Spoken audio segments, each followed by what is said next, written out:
Good evening, everyone. Thank you for joining us for tonight's program. I am Sabrina Spector, the Associate Director of the JCRC of Southern New Jersey. The mission of the Jewish Community Relations Council is to serve as the central voice of the Jewish community to ensure that our message and community's agenda is shared with and expressed to our elected officials, the media, government agencies, along with our other religious, ethnic, and cultural groups and organizations. We work with our local and federal partners, both within and outside of the Jewish community, to reach out to government officials in order to advance the legislative agenda of our community in South Jersey and beyond, representing the Jewish community's interest on significant legislative, social justice, and public policy issues in a nonpartisan manner. As we head into the new year, we wanted to present a program that gave us all hope and a positive approach to all that we can accomplish when we work together. To set the mood and to add a little spice to another presentation, we are happy to introduce Deborah Sachs-Mintz, a prayer leader and a musician who has served innovative institutions around the country. As the community singing consultant of Hadar's Rising Song Institute, Deborah serves as a resource to those seeking to cultivate the grassroots musical and spiritual creativity of the Jewish people. Please refer to the chat room to see Deborah's website and information on her new album. Please welcome Deborah to introduce tonight's program with a song. Thank you so much. It's such a pleasure to be here and so exciting to be celebrating Eitan Hersh's new book tonight. So as we root ourselves in this moment, we're going to begin with a song based on Psalm 118, verses 5 and 6. Min hametzar karatiya anani v'merchavya. From a narrow place I cried out, seeking to access the merchav, the expanse. The song serves as a reminder that sometimes we need to take action. We need to first cry out, and that's the first step towards the merchav, the expanse of change.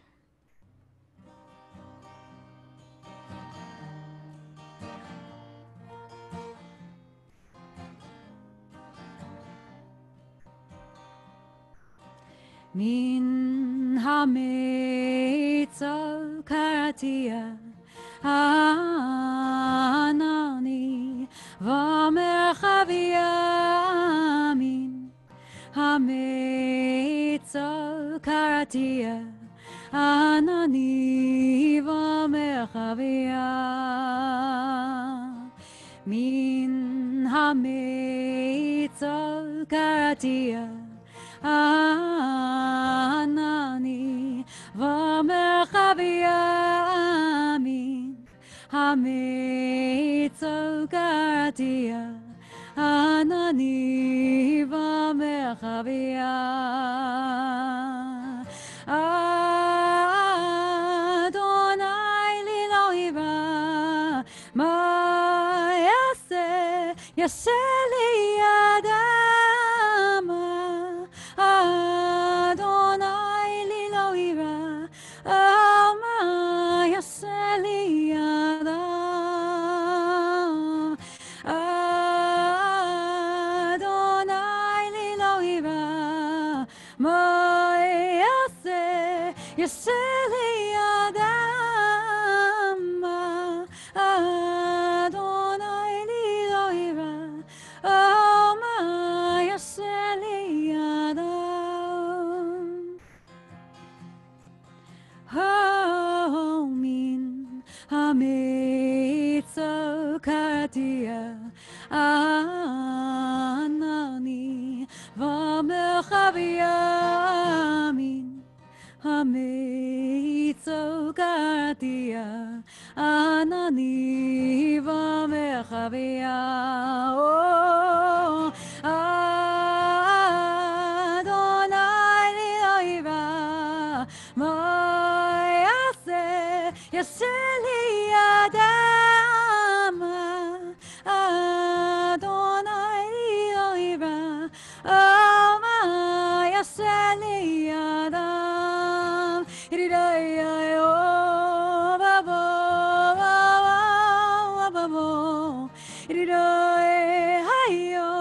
Oh,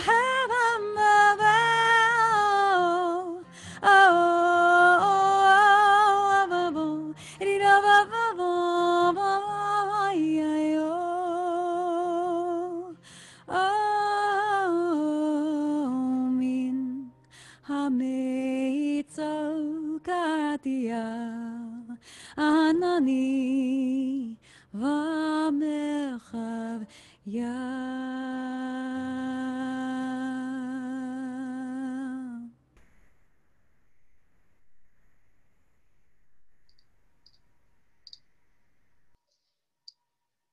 Thank you so much, Deborah, for that wonderful song.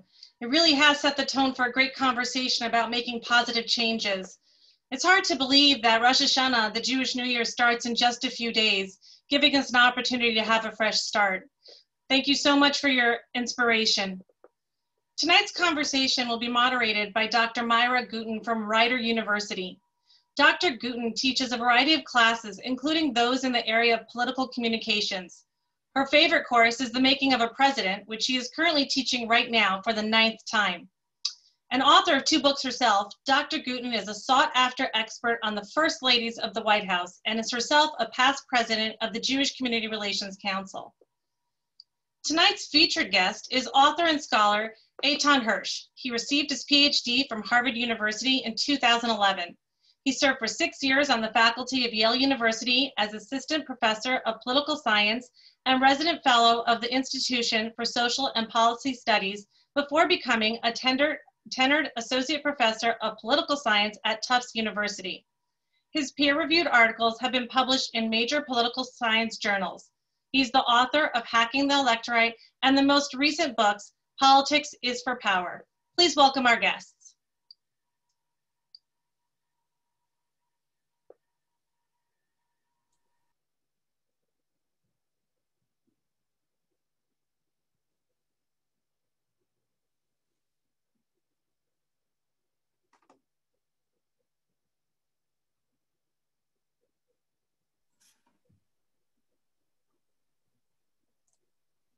That many of us have become even greater consumers of information about politics and issues. If you're like me, maybe from time to time you find yourself yelling at the television and expressing your opinions. I was fortunate enough to read Eitan's new book, which he's going to be discussing in a minute, Politics is for Power.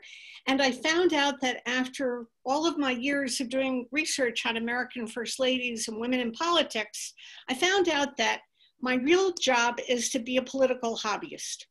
And that's what Eitan is going to be speaking with us about. I highly recommend this book to you because it is a blend of wonderful storytelling and making some really fascinating arguments, and there are statistics, but I hope that he'll be referring to some of those. Before I hand things over to Eitan, I've been asked to tell you that as we talk, if you have any questions, would you please put them in the Q&A box on the bottom of your screen. Thank you. Eitan. Thank you, Myra. Can you hear me? Yes. Okay, hello everybody. Thank you for having me. I just wanted to, before I launch into this, I wanted to thank Deborah Sachs-Mintz for opening this with a song. I find sometimes in my own life, a lot of times in my own life, I need music to connect my soul to what I'm doing. And for me, politics should never be something that makes us down and feel alone at home yelling at the TV, but it's this inspiring thing we can do together to affect change in our community. And Deborah's music has always been inspiring for me. I met Deborah when she came to my own Jewish community for a weekend and shared her music with us. And anyways, thank you for being here. Okay, let me just say by way of introduction that normally I don't write books with lots of stories in them. I mostly do statistical work. I work a lot on voting rights issues. Right now, as you might imagine, because of COVID, there's a lot going on in the courts about mail-in ballots, and that's the kind of stuff I usually do. I kind of like, figure out how many people are affected by this law. and do analyses like that. But I wanted to take a step back from those questions and ask a big question, which is, what are ordinary people doing when they're doing politics? Like, across all of their behaviors, all of the ways we engage, news following, online engagement, activism, how we feel about partisanship. What are we up to? Especially now, about a third of Americans are spending an hour or 2 hours every day on politics. What are they doing? And the answer, which I came up with, is a little bit disturbing. I find it disturbing anyway. It's that most of us who feel politically engaged aren't quite politically engaged. We aren't in any sense really doing politics. What is doing politics? Okay, so if in my political science class, a student asked me, what is doing politics? I would say doing politics is working with others with some goals and strategies to influence the government, which we might do by working with others to get new people elected, get people to vote. Or it might be we try to influence the government by talking to state, local, and even national politicians. Either way, we're working with others, we have some goals and strategies in mind, and we're trying to influence the government. But that doesn't correspond to how something like 90% of us do politics. That's not what we're doing when we're following news obsessively, following all the dramatic turns in Washington. We might feel it's like our civic duty and to be informed, that we need to be informed. We need to be informed to know how to vote. But we actually don't seek information that helps inform us how to vote. I mean, if you look at news consumption, it's very strange. Most people, especially now, our news consumption is very national oriented. And actually the higher educated people in the country are most nationally oriented in their news consumption. They read the New York Times, they read the Wall Street Journal, they watch cable news. They get least amount of information compared to people who actually are have lower education levels. They get less information from local news sources. The kind of stuff they know, the kind of information they seek is like the latest drama of Trump. They seek information like about the Mueller report. People were obsessed for years, really, with the Mueller report. Impeachment trials, Supreme Court justice nominations, not stuff that actually helps us inform our vote. In fact, I don't know if you're a news junkie out there, but if you are a news junkie, if you know a news junkie, you might try this. You might say to a news junkie, how can I, you person who follows the news, how can I get more involved in politics? I care about the environment. I care about racial equality. I care about economic development. What should I do? And the news junkie blushes and says, I can't help you. I don't know anything about how to inform your vote or activism. All I can tell you is about like the latest thing Trump said. So we follow the news not in a way that's particularly civic, but in something that's more like obsessive. We do voting in a strange way too. We vote most when it matters the least. We vote at very high turnouts, even in places like New Jersey and Massachusetts, which will never be close in a presidential election. That's when we vote. But when we have competitive state elections, elections that really matter, and where our vote makes the most of a difference, then we vote the least, right? Then we don't vote. I remember the situation in Massachusetts where I live. In 2008, some of you remember, there was a very popular presidential candidate. People got out the vote. People not only got out the vote, they donated. They went on buses to knock on doors. They did all that stuff in 2008 in this Democratic state of Massachusetts. And even though the election wasn't going to really matter here, and then in 2010, we had a huge special election for the United States Senate. The whole control of the Senate was in some ways on the line because the Democrats at the time had a filibuster-proof majority.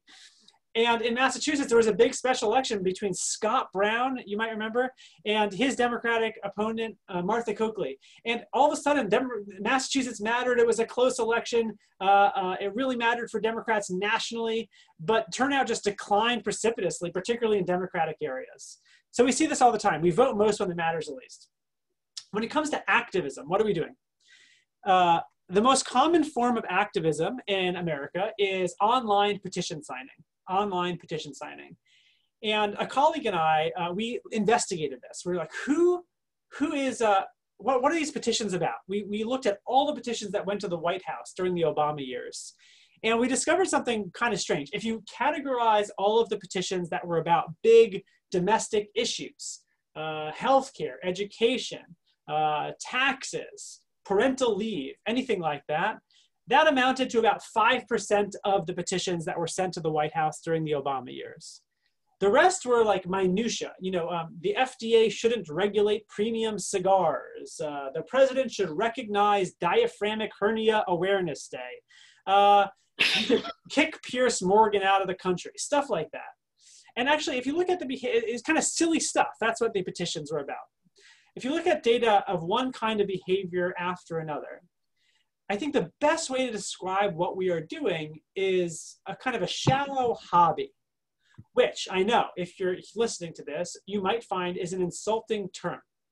And it's an insulting term because I think many of us feel emotionally connected to our political moment and feel like there's a lot at stake. And so it can feel demeaning, actually, to think about our online discussions and news following and worrying as something akin to a hobby. Many of us feel a strong commitment to political values, but that doesn't really show through in how most of us, like 90% of us, are doing politics. Every year since 1952, political scientists have asked Americans how interested they are in politics, how interested they are in the election. In 2016, the last election, it was never higher. The number of people who said that they were interested in the presidential election. Never higher in the history of the country since we've been measuring this. But most of the people who are daily news consumers, most of the people who are most active in terms of like intellectually and emotionally active, they belong to 0 organizations. They've attended 0 meetings in the last year to support a political cause. Say they've worked 0 times with any other one else to work on a political issue. Now I know since this is a JCRC event, this is not true for this community here, but it's true for 90% or so of people who are the daily news consumers. If you look at people who said in 2016 they were most afraid of Donald Trump, as an example, something like 4%. 4% said they took any action, volunteering for any party or any kind of campaign. So in this book, I have 4 goals. The first goal is to explain what are we doing when we're doing politics. For most of us, it actually feels like something akin to a hobby, like sports fandom, or in my house, it's like being a foodie, like watching food shows, getting some recipes, this kind of thing. In some ways, politics is in that category of life more than it's about working with others with goals and strategies to influence the government. So first, it's like let's look what we do and how do we describe what we're doing. The second goal of the book is to explain, where does this come from? Why do we do politics like this? Do we do it more like this now than in the past?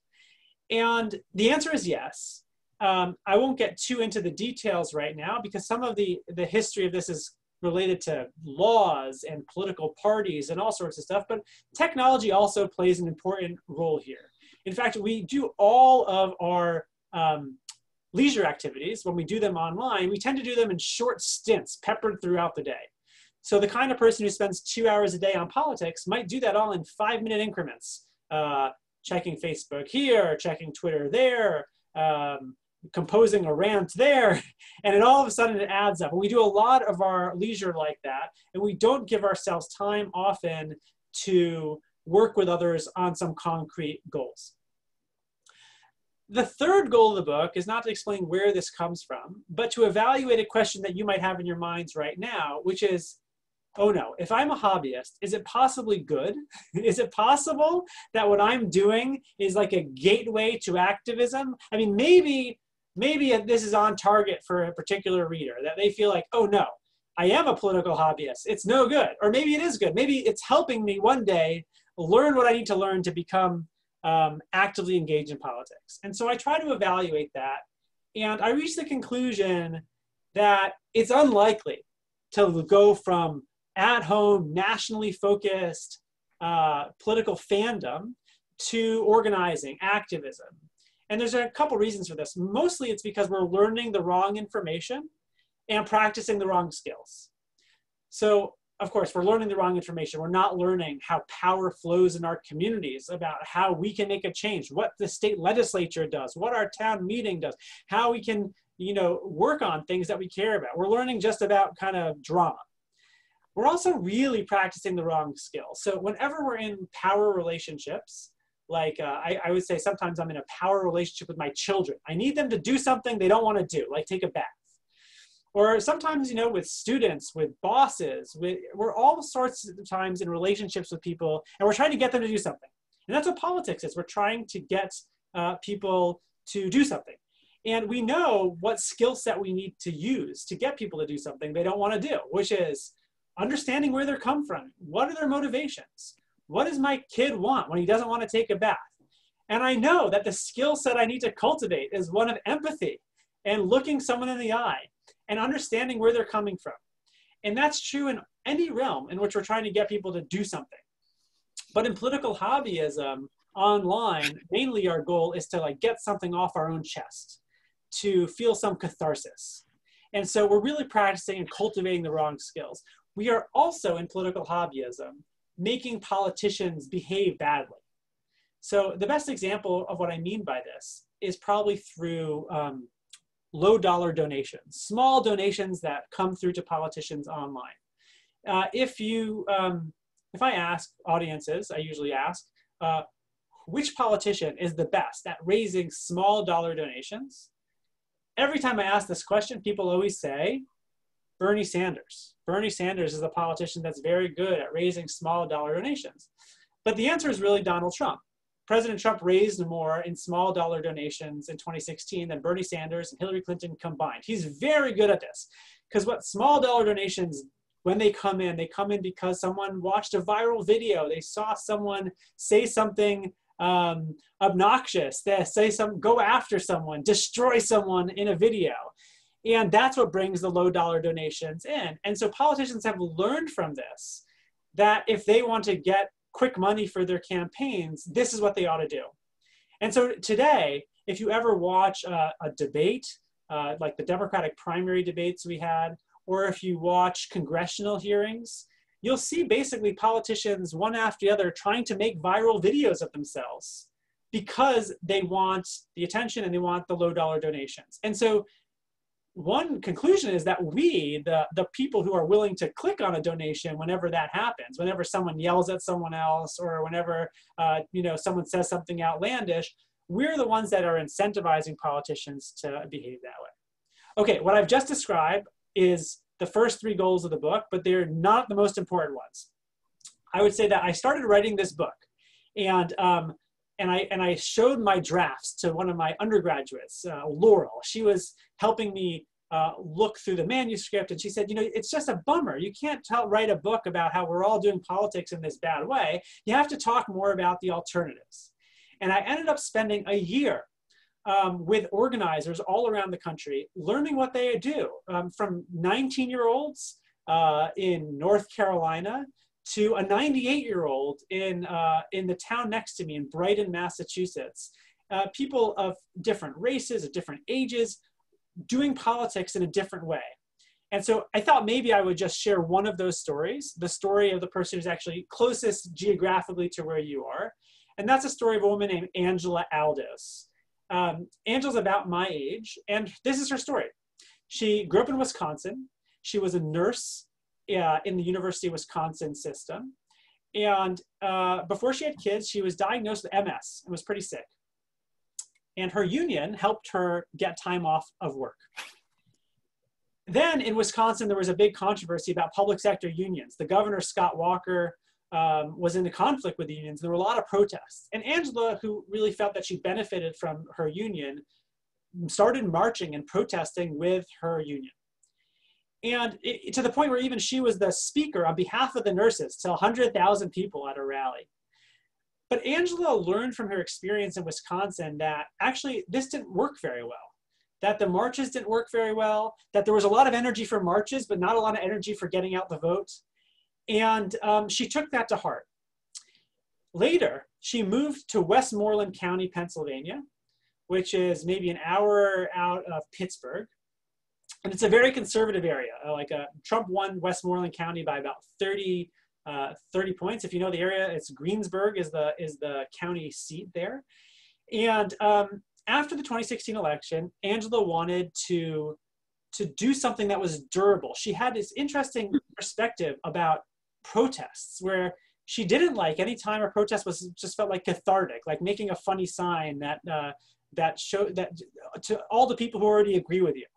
But she also sometimes needed protest. And that's because she started a grassroots organization in a very conservative area. And she was, on the progressive side. And she needed to recruit people who were in hiding. And so sometimes she and a few other people would stand outside in a courthouse square with the signs. And they weren't there to make a statement for themselves. They were there to recruit members. Over 2 years, Angela turned this organization into this massive organization, really just a really successful organization that got out the votes. It helped get out the vote and win a congressional seat in that district for Connor Lamb. That was a very big race, a special election. Her organization, after the synagogue shooting in Pittsburgh, organized a massive protest in support of the Jewish community in an area where there are very few Jewish people. After the government shutdown early in the Trump administration, she was out there helping folks get gas cards and get groceries, doing both community service, building community, and doing politics.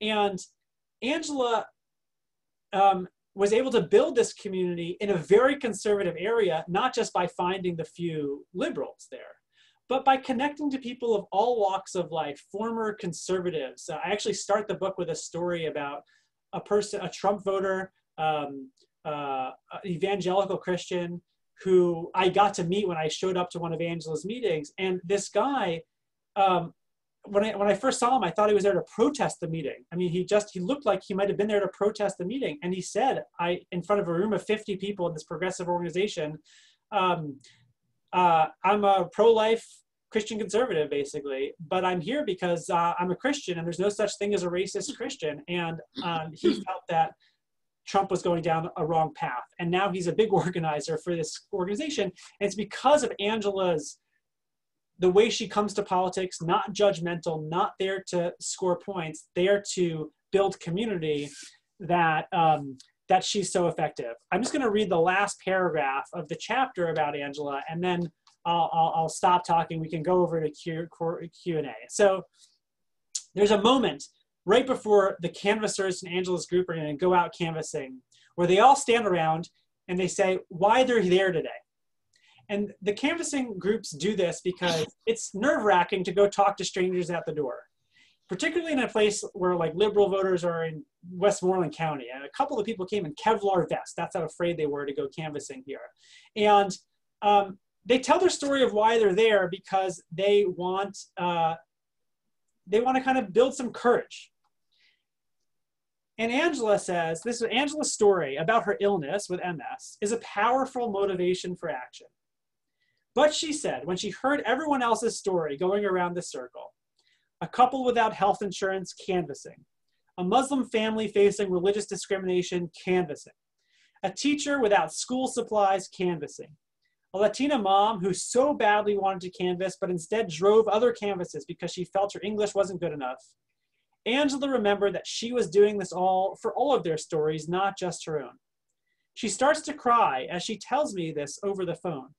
How can she not try her hardest, knowing everyone's story about why he or she is there? Through her tears, through her illness, through the cries of a baby in the background and a preschooler loudly demanding a Paw Patrol action figure as we talk, I realize I'm talking to an American hero. And with that, let me turn it over to Myra, and I'd love to have this discussion with you. Thank you, Eitan, and thank you for the presentation. Once again, I'd like to remind people, please, if you'd like to ask a question, if you'd be kind enough to put it in the Q&A box at the bottom of your screen. I'm lucky being the moderator because I get to ask Eitan the first few questions.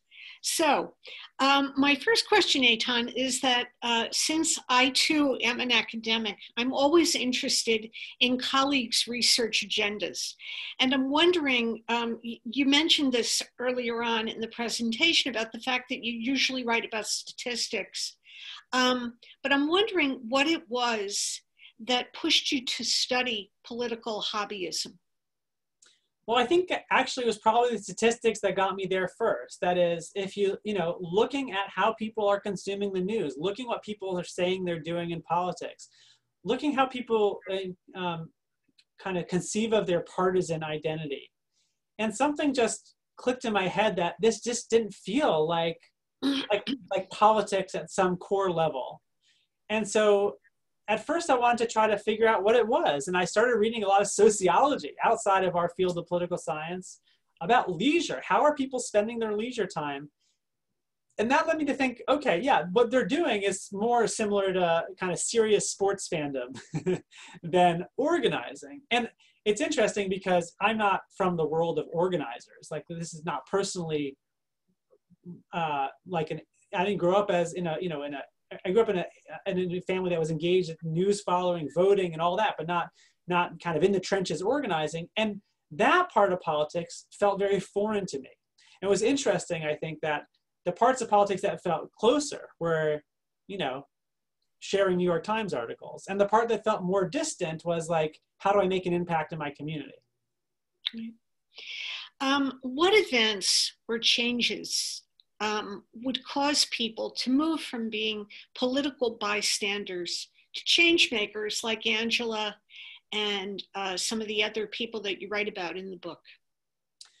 So I think that a lot of this has to do with how much you feel a threat. If you look at the demographics of people who are doing the organizing, they don't look like the people who are following the news. The news followers are predominantly men, college-educated white men. If you look since the Trump election, we've seen, groups like Angela's all around the country are 2/3 women. And we know women ran for office at higher rates than ever. And I think probably the most common explanation is a lot of women felt and feel like some of their core values are under threat. And the people who feel like politics is interesting and important, but not deeply threatening to them, do politics more like a hobby. African Americans spend less time than white Americans following the news, but they spend considerably more time organizing in volunteer capacities. Again, I think the story there is like, you got to feel it in your bones that this is a serious situation and I need to do something about it. I was really interested in one of the concepts in the book that you discussed, which is the idea of deep canvassing. Would you spend a moment and tell us a little bit about that idea? Sure. So if anyone's ever been canvassing for a campaign or party or been the recipient of canvassers, it's usually a very awkward and terrible experience. It's a short script. Will you please vote for this person? And the voters get out of my door as quickly as possible. Deep canvassing is very different. Deep canvassing is trying to make a real personal connection to a voter. And canvassers are trained in how to do this. And what they do is they basically go to a door and they tell some real personal story about why they're there or what they care about. And they tell that personal story as a way of inviting the voter to share something about themselves. Like, the canvasser is never being judgmental. The canvasser is never getting into an argument. The canvasser is mostly there to be a listener, to say, what do you care about? I'll tell you deep in my heart where I'm coming from. Where do you come from? And it's a very disarming approach because every once in a while, you say, an MSNBC kind of canvasser will approach the door of a Fox News viewer, and that's going to be an argument. But most of the time, most people are not invited in a non-judgmental way to reflect deeply about what they care about.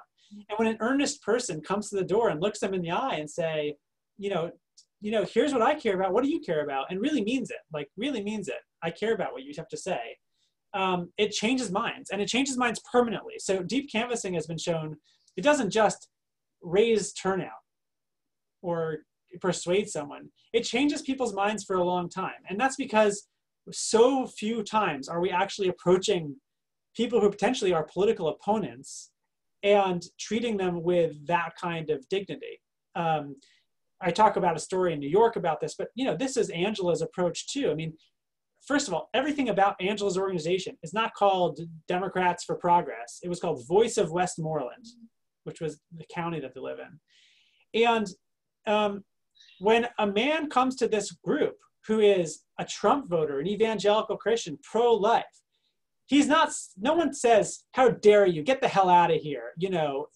They welcome him and treat him with respect. That's the only way that you can get political power in a place like Westmoreland County. So it's about that personal, deep connection. I was really interested in the way in which you talked about political donors. And many of our listeners tonight devote hours upon hours to fundraising for the Jewish Federation and its agencies. I'm wondering, how do political donors compare to philanthropic donors? That's a good question. I mean, I think the problem with political donors is not that the amount that they give, it's when they give and how they give. So if you're going to give $100 to politics and you think, what race needs my money? What do I care about? That's different. That is strategic. A lot of people organize small groups of donors to do something like that. But there's a more common form of small dollar donations, which is the kind I described, which is you hear something that a politician says that makes you feel a sense of cathartic release. And you say, give my $5, it makes me feel better. I think in philanthropic donations, you have something similar. Like you have, before they changed the tax code here, at the end of the calendar year, a lot of people were saying, oh no, I got to give money right away. And organizations knew that. And so they were sending appeals to try to get everyone's money by the end of the year. That's one way to do philanthropic giving. And it tends to favor national organizations that have, a certain kind of appeal. But local organizations that aren't considered as jazzy maybe don't have that. And so they benefit from donors who stop and think and say, these are my priorities. It's a whole different scheme. Like, I think that, we can talk about that for a long time. Also, I'm watching the number of questions pile up in the Q&A box. So I'm going to conclude my part of this program by asking you one last question. And that is, in your view, what is the most important message that people can take away from your book? I think the messages. Yeah, for me, the most important message is that our job as citizens is not to follow important things, but our job as citizens is to be important, to be someone who is important in the lives of other people, and get votes if we care about politics. If we care about politics, it's not paying attention to the Supreme Court or Donald Trump. It's how can I be a person in my community that can move things in direction I care about? How do I multiply the power of my own vote? There's a story in the book of a old man who was called the Ukrainian boss, a Russian refugee, a Holocaust survivor, who controlled 1,000 votes. And what that means is that for about 20 years, he didn't start any politics until he was in his 70s. He built rapport with his neighbors. He did favors. He was driving people to the doctor's appointment. And he also made sure to get everyone to vote. And his precinct had 2 or 3 times the turnout rate of all the precincts around it, because he was not paying attention to national politics, but he was an important person in his community for his neighbors and helped serve them through community service, but also by accumulating political power so that they could so that what they cared about, whether it was transit issues for the elderly or whether it was rights of refugees, that that their issues were taken care of. So to me, is to be more like those people, like Angela, like Na, who are important because they are moving things. Yeah. Yeah. Wonderful examples, much to think about. Thank you so much for sharing your thoughts with us. And I'm going to turn things over to Sabrina Spector now. And we welcome the audience to ask some questions. Wow, what an insightful and impactful conversation. I wrote down a whole bunch of notes on how I'm going to get more involved. We are going to go to our Q&A questions, but I just wanted to let everybody know that if you are interested in purchasing Eitan's book, please visit our local bookseller, Inkwood in Haddonfield, at their website, which will get posted in the chat. I also wanted to take this moment to thank the CATS JCC Bank of America Festival of Arts, Books, and Culture and the Jewish Book Council for helping us bring this evening's program to our community. So now let me go to some of your questions. And so let's get logistically. If you are making phone calls and sending postcards, is that activism or hobbyists? And a second question to that, a different person actually wanted to know, does texting or postcard letter writing have an impact on convincing the undecided? Right, good question. So generally speaking, I'm always going to give people a lot of credit for doing anything beyond, you know, sitting at home and getting into Facebook fights or watching news. I'll tell you, the evidence of it is very clear. The more personal the contact, the more effective it is. You know, a text is less effective than a phone call, which is less effective than an in-person conversation. But the other thing that we know is the biggest impact you can have is on people you know or people who live in your neighborhood. A lot of times people think that, maybe you don't think this in Cherry Hill and near Philadelphia, that they live in political bubbles, you know, where like everyone around me already agrees with me or everyone around me already disagrees with me. But, you know, when it comes to local and state politics, that's really not true. You know, if you take the big issues that Democrats care about, for example, like the environment, racial equality, all of a sudden, the kind of national picture, the national polarization breaks down completely. There's a lot of things on the environment, on race relations that are very contested in the state. And so there's a lot of work to be done locally. So I would say, you know, the more local, the more neighborly, and the more in person, even during COVID, the more face-to-face on Zoom, the more personal connections we can make, the better. But yeah, I mean, for sure, texting and phone banking, all that stuff is effective. So don't stop that if that's what you're doing. But I really would generally encourage people to shift as much of their energy locally as possible. Great, thank you. Another question is, has social media of today made us or fooled us into thinking that we're politically active now, and were our parents and grandparents more politically active? Yeah, good question. So yes, social media makes us feel satiated, right? It makes us feel like it's enough of a personal connection that we don't feel, I guess I'll say it like this. Going to a meeting, a once a week meeting, a once a month meeting, feels comparatively harder than it did, say, in the pre-internet age. Not because it is harder, but it's harder compared to the alternative. That is, it's so easy to feel that kind of connection online that we don't do as much of the in-person or even, you know, Zoom meetings. I mean, I have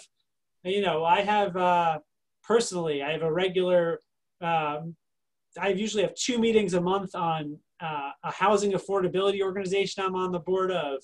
I have 1 or 2 meetings a month for my synagogue board. They're all on Zoom now, right? But it's still like, it's a lot of, you have to be in front of your computer for 2 hours. And that, a lot of people don't want to bear that cost. They rather commit less to other people. Generationally, yeah, I mean, well, nothing was like the World War II generation. That generation was participatory in ways that no one has matched since.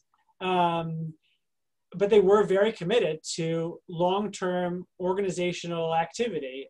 We've had massive declines of that. And, you know, if you look to the work of, say, Robert Putnam and Bowling Alone, yeah, technology is a big part of that story. First TV and then the internet. Okay, great. Next question is, what % of people donate to political campaigns? And what, if any, concerns do you have about the upcoming presidential election that you may have not had with other elections? Okay, that's a good question. I mean, I don't know actually the percentage off the top of my head about donors. A lot of people donate, you know, we've had a democratization of donations. It's interesting, even as, of course, we've had this rise in income inequality. A lot of the money in politics comes from the very richest people. At the same time, more people than ever are being political donors. I don't know the exact numbers. This election is obviously the biggest, most dramatic thing that's different about it from any other year is the pandemic. So we have likely about 55% of all votes this election will be by mail. In past elections, it's more like nationwide, something like 25%, 30%.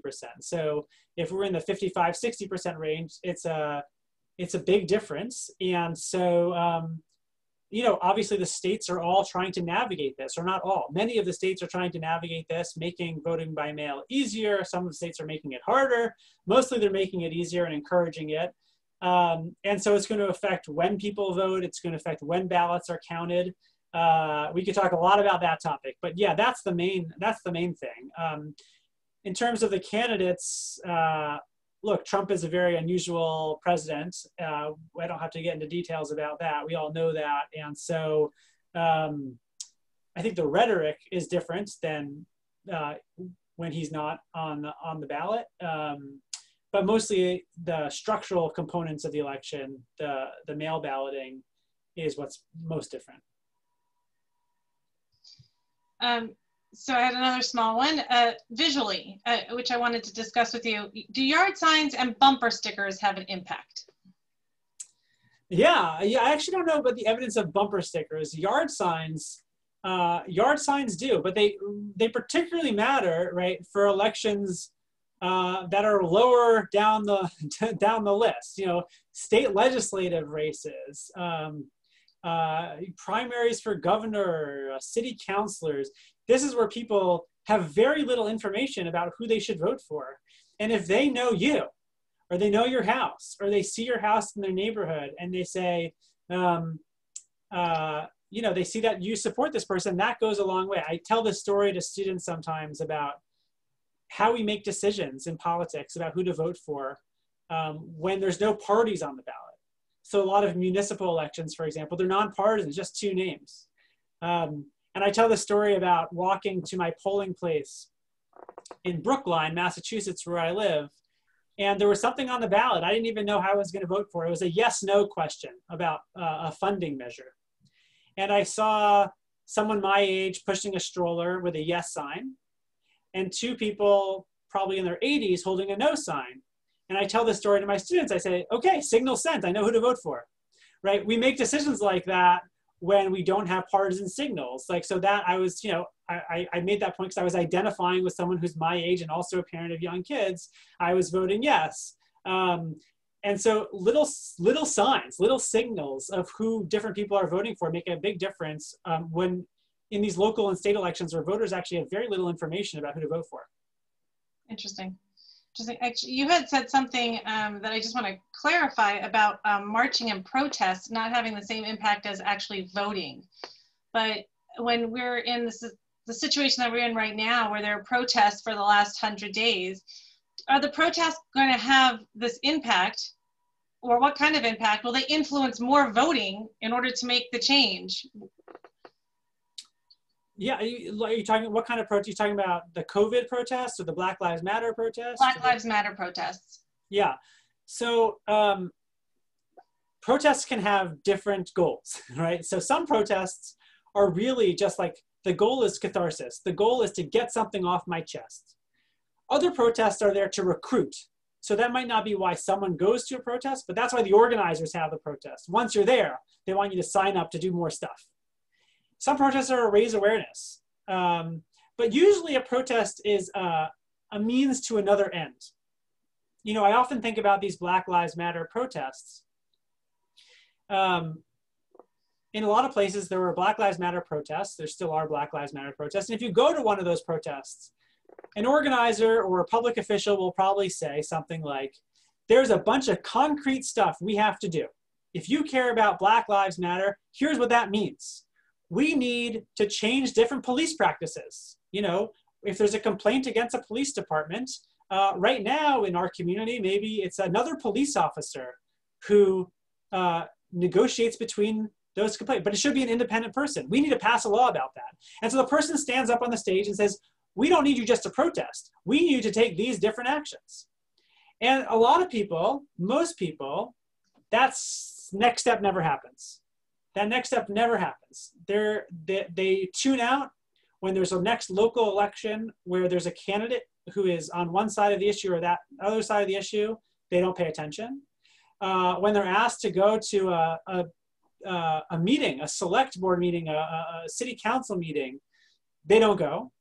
And so I think for a lot of people, the protest becomes the end in itself. It's to showcase that I care about this, or I say I care about this. But that, I think, is often something closer to hobbyism, that it actually, there is never a next step. And particularly that's true on an issue like Black Lives Matter, where the issues are very local, and not only are they very local, but they are concentrated often in every community, including, you know, in wealthy suburbs. There is a police force. What does it do? And who is it accountable to? And does it convey my values or not? And so anyway, I guess what I would say is that a lot of times for a lot of people, you know, in this book, I'm not trying to be judgmental. It sounds maybe like it, that I'm trying to be judgmental of other people. I really want to help people look in the mirror and say, what kind of person am I? Am I the person, does the hobbyist caricature ring a little too true? Like, do I want to go, maybe I am that kind of person who goes to a protest and does nothing else and never does the follow-up. So maybe now I can take that as an opportunity to do the next thing. So I don't think it's never just one thing or another, but I want people to struggle. I want to struggle with that myself, and I want others to help, to struggle along with me. It's like, you know, am I doing enough, or am I doing the right thing? Wonderful. I just wanted to share a comment that we got to wrap up tonight's evening, because this is one of the pluses to presenting to a Jewish crowd. One of our wonderful attendees wrote in the chat room that your book is really what is appropriate for the high holiday season, as our job as Jews is to be important by figuring out how best to use our talents and gifts that are God-given to make a difference. So I just wanted to thank you very much. I think your book is very timely, one, because of the political situation we're in, but two, also because Rosh Hashanah starts on Friday, and thank you for giving us some positive and wonderful and hopeful ways that we can all move forward making a change. Well, So thank you very much. Shana Tova. Thank you. So nice to work with you. Thank you, Eitan. Thank you, Myra. Thank you, everybody, for joining us this evening. Wishing you all a healthy, happy New Year.